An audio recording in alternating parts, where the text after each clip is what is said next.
சத்தியம் உங்களை விடுதலையாக்கும். கர்த்தராகிய இயேசு கிறிஸ்துவின் நாமத்துக்கு மகிமை உண்டாவதாக.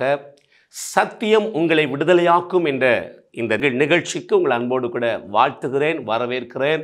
இதை தொடர்ந்து இந்த நிகழ்ச்சிகளை பங்கு பெறுவீர்களேயானால் ஒரு ஆழமான சத்தியங்களை கற்றுக்கொண்டு உங்கள் வெற்றியுள்ள வாழ்க்கை வாழ்வதற்கு மிகுந்த பிரயோஜனமாக இருக்கும் என்று கர்த்தருக்குள் நான் விசுவாசிக்கிறேன். கடந்த வாரத்திலே நாம் ஒரு சத்தியத்தை ஆரம்பித்திருக்கிறோம், தொடர்ந்து அதை கற்றுக்கொள்ளப் போகிறோம். ஓசியா 4வது அதிகாரம் 6வது வசனத்தில், ஏசாயா 5வது அதிகாரம் 13வது வசனத்தில் வேதத்தில் தேவன் இப்படி அங்கலாய்க்கிறார், என் ஜனங்கள் அறிவில்லாமையினால சங்காரமாகிறார்கள், என் ஜனங்கள் அறிவில்லாமையினால சிறைப்பட்டு போகிறார்கள். நல்ல தேவ பிள்ளைகள், உண்மையாய் கர்த்தரை ஆராதிக்கிற தேவ ஜனங்கள், ஆனால் அவர்கள் வாழ்க்கையில் நீண்ட காலமாய் மாறாத பிரச்சனைகள், நீண்ட காலமாக வராத நன்மைகள், உயர்வுகள் என்று சொல்லி அநேகர் அங்கலாய்ப்பட்டிருப்பதை பார்க்கிறோம். ஆனால் கர்த்தரை நேசிக்கிறவர்கள், தேவனை உண்மையாய் ஆராதிக்கிறவர்கள், பரிசுத்தமாய் வாழ்கிற தேவ ஜனங்கள், உண்மையாய் வாழ்கிற தேவ ஜனங்கள், தேவனுக்காக உழைக்கிறவர்கள், கொடுக்கிறவர்கள், எல்லா விதத்திலும் தலை சிறந்தவர்கள். ஆனால் வாழ்க்கையில் சொல்லத்தகுந்த மாற்றம் இல்லை, சொல்லத்தகுந்த உயர்வு இல்லை. அதுக்கு வேதம் சொல்லுகிறது, என் ஜனங்கள் அறிவில்லாமையினால பலவிதமான சிறையிருப்புகள் இருக்கிறார்கள், என் ஜனங்கள் அறிவில்லாமையினால சங்காரமாகிறார்கள். என்ன அறிவு? இயேசு சொன்னார், யோவான் 8:32, சத்தியத்தை அறிவீர்கள், சத்தியம் உங்களை விடுதலையாக்கும் என்று சொன்னார்.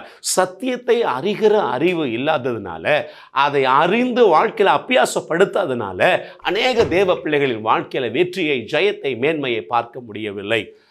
நாம் சத்தியத்தை அறிந்து கொள்ள வேண்டும். பவுல் ஜெபிக்கிற ஜெபங்களெல்லாம் பார்ப்பீர்களேயானால், ஆண்டவரே தம்மை நீர் உயிரோடு கூட எழுந்ததினால் அவர்களுக்கு உண்டாயிருக்கிற மகிமையின் மேன்மையின் மகத்துவம் இன்னதென்று அறியும்படிக்கு பிரகாசமுள்ள மனக்கண்ணில் கொடுங்காண்டவரேன்னு சொல்லி அவர் எபேசியர் 1 ஜெபிப்பதை நான் பார்க்க முடியும். கொலோசைக்கு ஜெபிக்கும் போது இப்படி ஜெபிப்பார், நீங்கள் தேவனை அறிகிற அறிவில் விருத்தி அடைந்து அவருக்கு பிரியமுண்டாக பாத்திரம் நடந்து கொள்ளவும். தேவனை அறியணும், சத்தியத்தை அறியணும், அந்த காரியத்தையே ஃபோக்கஸ் வைத்து ஜெபிப்பதை நான் பார்க்கிறோம். அன்பு தேவஜனமே, சத்தியத்தை அறிய வேண்டும் என்ற வாஞ்சை நமக்குள்ள பெருகட்டும். சத்தியம் எங்கே இருக்கிறது, எப்படி அறிந்து கொள்வது? யோவான் 17:17, வசனமே சத்தியம். வேதத்திலிருந்து நாம் சத்தியத்தை கற்றுக்கொள்ள வேண்டும். பல சத்தியங்கள் இருக்கிறது வெற்றி வாழ்க்கைக்கு. அதில் ஒரு காரியத்தை கடந்த நாட்களில் நாம் ஆரம்பித்திருக்கிறோம்.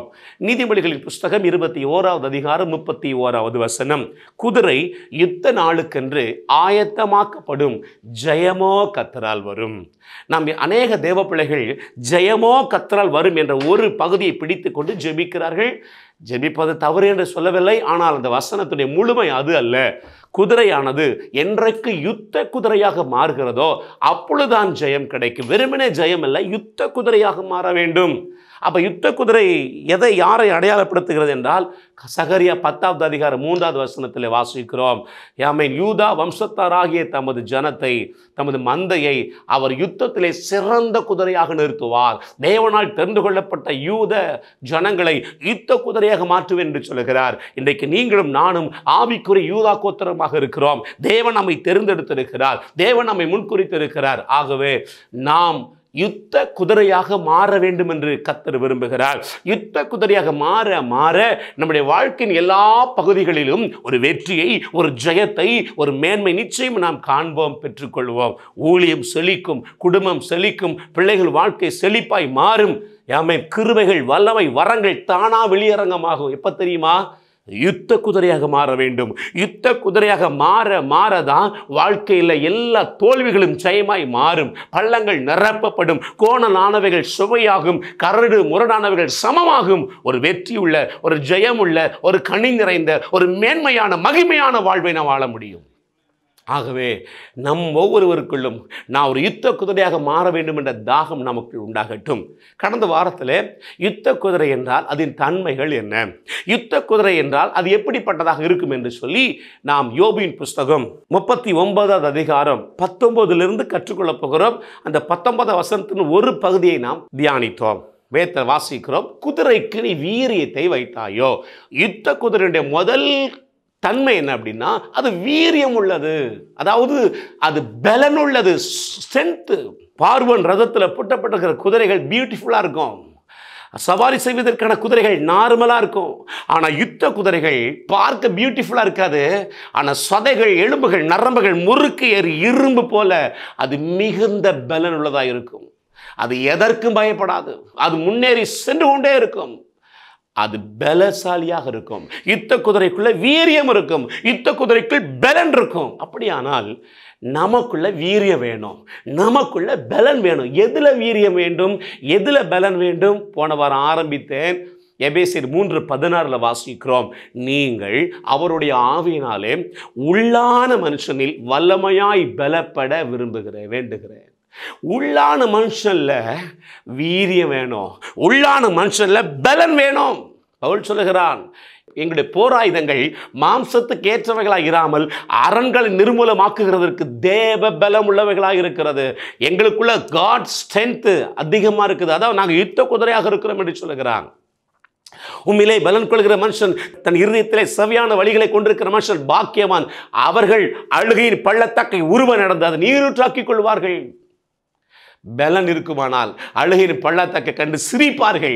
அந்த பள்ளத்தாக்கு அவர்களை நீரூற்றுக்குள்ள கொண்டு போய்விடும், உயர்ந்த ஸ்தலங்களிலே நிலைநிறுத்தும். தேவரீர் என் பலன், ஆண்டவரின் பலன் அவரின் கால்களை மான்களின் கால்களை போலாக்கி உயரமான ஸ்தலங்களில் நடக்க பண்ணினார். உள்ள பலன் ஏற ஏற யுத்த குதிரையாக மாற மாற உயர்ந்த ஸ்தலங்களிலே கர்த்தர் நம்மை ஏறி இருக்க பண்ணுவார். கர்த்தருக்கு மகிமை உண்டாவதாக. ஸோ உள்ளான மனுஷனில் நாம் பலன் அடையணும். நிறைய பேருக்கு இந்த உள்ளான மனுஷனை என்னன்னே தெரிவதில்லை.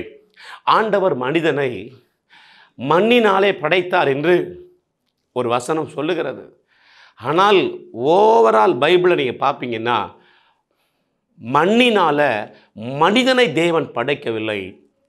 மண்ணினால மனிதனுக்கு ஒரு கூடாரத்தை, ஒரு போர்வையை, ஒரு வீட்டை உண்டு பண்ணினார். இந்த பூமியில வசிப்பதற்கு ஒரு கூடாரத்தை, ஒரு போர்வையை, ஒரு மண் பாண்டத்தை உண்டாக்கினார். 3 பெயர்கள் வேதத்தில் கொடுக்கப்பட்டிருக்கிறது. ஆதியாகமம் 1:26 ஆவி ஆடம் சிருஷ்டிக்கப்பட்டார். ஸ்பிரிட் ஆடம் சிருஷ்டிக்கப்பட்டார். உள்ள அவருடைய ஆவியில் இருந்த அந்த ஆதாமை அவர் ஊதி 2வது அதிகாரத்தில் ஊதி அந்த சரீரத்திற்குள் உள்ளே வைத்தார்.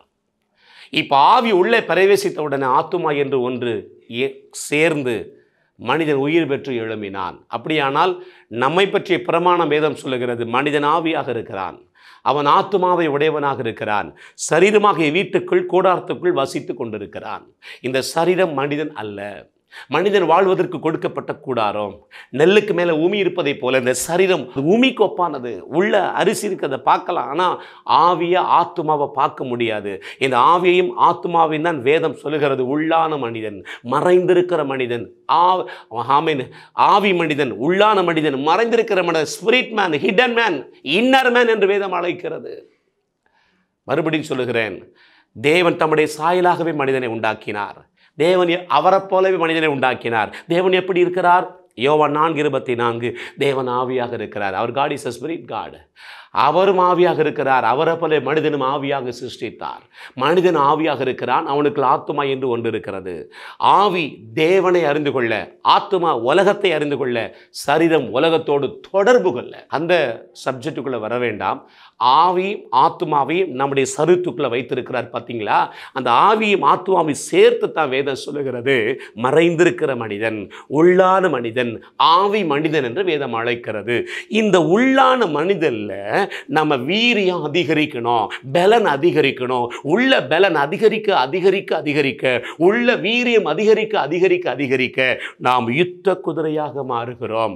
ஆகவே தான் பவுல் சொல்கிறார் எபேசியர் 6:10 கடைசியான் சகோதரரே கர்த்தரிலும் அவருடைய சத்துவத்தின் வல்லமையிலும் பலப்படுங்கள். எதுல பலப்படணும்? அதை எபேசியர் 3:16 சொல்லுகிறது. உள்ளான மனுஷன்ல பலப்படுங்க. ஐயா, ஒரு காரியத்தை சொல்லுகிறேன், கவனித்துக் கொள்ளுங்கள். ஒரு கட்டடம் 250 மாடி கொண்ட கட்டடம் பயங்கர பிரம்மாண்டமாக இருக்குது, பயங்கர உயரமாக இருக்குது. எல்லாரும் கண்டு ஆச்சரியப்படுகிறார்கள். அப்பா இவ்வளோ உயரமாக இருக்கிறதே, பிரமித்து போய் விடுகிறார்கள். இதுக்கு என்ன காரணம் நினைக்கிறீங்க? இன்ஜினியரா அல்லது அதை கட்டின கொத்தனாரா? இல்லை, அதெல்லாம் உண்மைதான். ஆனால் மிக முக்கியமான காரியம், கண்ணுக்கு தெரியாத அஸ்திபாரம், ஃபவுண்டேஷன் எவ்வளவு ஆழமா எவ்வளவு அகலமா இருக்குதோ அந்த அளவுக்கு தான் கண்ணுக்கு தெரியக்கூடிய அளவுக்கு கட்டடத்தை எழுப்ப முடியும். ஒரு சத்தியத்தை சொல்லுகிறேன், கவனியுங்கள். உங்கள் பேக்ரவுண்ட் எப்படி இருக்கலாம், உங்கள் சூழ்நிலைகள் எவ்வளவு மோசமாக இருக்கலாம், புறக்கணிக்கப்பட்டிருக்கலாம், நீங்கள் புறக்கணிப்பின் உச்சத்தில் இருக்கலாம், எல்லாவற்றையும் இழந்து போயிருக்கலாம், வாழ்க்கை வெறுமையாக இருக்கலாம், ஒன்றுமில்லாத ஜீரோவில் உங்கள் வாழ்க்கை இருக்கலாம். உங்களை எல்லாரும் அப்பா இவ்வளவு ஆஸ்வதிக்கப்பட்டிருக்காங்களே, இவ்வளவு உயர்த்தப்பட்டிருக்கிறாங்களேன்னு சொல்லணுமா, உங்களை பிரமித்து பார்க்கணுமா? அப்படின்னா கட்டடத்துக்கு கண்ணுக்கு தெரிய அஸ்திபாரம் எவ்வளவு ஆழமாக இருக்குதோ, எவ்வளவு அகலமாக இருக்குதோ அந்த அளவுக்கு தான் கண்ணுக்கு தெரியக்கூடிய கட்டடத்தை கட்டி பிரமிக்க பண்ண முடியும் ஜனங்களை. அப்படியானால் உங்கள் வாழ்க்கை எல்லாரும் பார்க்கத்தக்க ஓஹோன்னு இருக்கணும்னா அவுட்டரில், அல்லது இந்த பூமிக்கு வாழ்க்கையில், சமுதாய வாழ்க்கையில் கண்ணுக்கு தெரியாத ஒரு மனுஷன் உள்ளே இருக்கான் பார்த்தீங்களா, அவனுக்குள்ள பலனை அதிகரிக்கணும், அவனில் ஃபவுண்டேஷனை ஸ்ட்ராங்காக போடணும், அவனில் பலன் அதிகரிக்க வீரியம் அதிகரிக்க வெளியரங்கமாக வல்லமை தேவை பாட்டு படிக்க வேண்டிய அவசியம் இல்லை, கிருபை தாங்கப்பான்னு கேட்க வேண்டிய அவசியம் இல்லை, வரங்களை தாங்கப்பான்னு கேட்க வேண்டிய அவசியம் இல்லை. நீங்க உள்ள பலன் அதிகரிக்க வரங்கள் ஆட்டோமேட்டிக்கா வெளியரங்கமாகும். பிசாசுகள் கண்டு நடுங்கும், வியாதிகள் கண்டு நடுங்க ஆரம்பிக்கும். நம்முடைய வாழ்க்கை பேச்சில் இருக்கக்கூடாது, பலத்தில் இருக்க வேண்டும். என்ன பலன்? உள்ள பலன் அதிகரிக்கணும், உள்ள பலன் அதிகரிக்கணும். உள்ள பலன் அதிகரிக்க யாரெல்லாம் நேரத்தை ஒதுக்கி, சமயத்தை ஒதுக்கி, பிரயாசப்பட்டு ஆமேன் உள்ள இருக்கிற மனிதனை பலனை அதிகரிக்கிறாங்களோ அவங்க சாதிப்பார்கள். அவங்க வாழ்க்கை ஜெயமா இருக்கும், அவங்க வாழ்க்கை ஓஹோன்னு இருக்கும். பயங்கரமான பெருமழை வருகிறது, பெருங்காற்று வீசுகிறது, பெரும் வெள்ளம் வருகிறது, எல்லா மரங்களும் சாய்ந்து கீழே விழும்போது ஒரு மரம் மட்டும் கம்பீரமாக நின்று கொண்டிருக்கிறது. அது பூத்து குலுங்குகிறது, அது காய்த்து கனி கொடுக்கிறது. என்ன காரணம்? அந்த மரத்தினுடைய வேர், கண்ணுக்கு தெரியாத வேர் எவ்வளவு ஆழமாக இருக்குதோ, எவ்வளவு அகலமாக இருக்குதோ, எவ்வளவு ஸ்ட்ராங்காக இருக்குதோ அந்த அளவுக்கு காற்று வந்தாலும் சரி, பெருமழை வந்தாலும் சரி, பெருங்காற்று வந்தாலும் சரி அதை அசைக்க முடியாது. நீங்கள் அசைக்கப்படாமல் இருக்கணுமா? பூமி நிலை மாறினாலும், மலைகள் நடு சமுத்திரத்தில் சாய்ந்து போனாலும், அதன் ஜலங்கள் கொந்தளித்து பொங்கி அதன் பெருக்கினால் பர்வதங்கள் சுனாமியாக மாறி அதிர்ந்தாலும் நீங்கள் பயப்படாமல் இருக்கணுமா? நீங்கள் ஸ்ட்ராங்காக இருக்கணுமா? ஒரு கிலோ அரிசி 1 லட்சம் ரூபாய் வந்தாலும் உங்கள் வாழ்க்கையில் கம்பீரமாக நீங்கள் சாப்பிட்டு சந்தோஷமாக இருக்கணுமா? 1 லிட்டர் பெட்ரோல் 5000 வந்தாலும் ஆமாம் அணுதினம் 10 லிட்டர் பெட்ரோல் போடக்கூடிய அளவுக்கு உங்களை கர்த்தர் உயர்த்தணுமா? ஒன்றும் இல்லை. உள்ளே இருக்கிற மனிதனை பலசாலியை மாற்றுங்க. ஐயோ விலைவாசி ஏறிடுச்சு, ஐயோ சூழ்நிலைகள் தாறுமாற போயிடுச்சு, ஐயோ வியாதிகள் அங்கங்கே அதிகரிக்குது, எதுவும் தேவையில்லை. உங்கள் ஆவியில் பலன் அதிகரிக்க உள்ளான மனுஷனை வீரியம் அதிகரிக்க நீங்கள் யுத்த குதிரையாக மாறுகிறீர்கள். யுத்த குதிரையாக மாற மாற மாற மாற வேதம் சொல்லுது கர்த்தர் நடுவில் இருக்கிறார், அது அசையாது.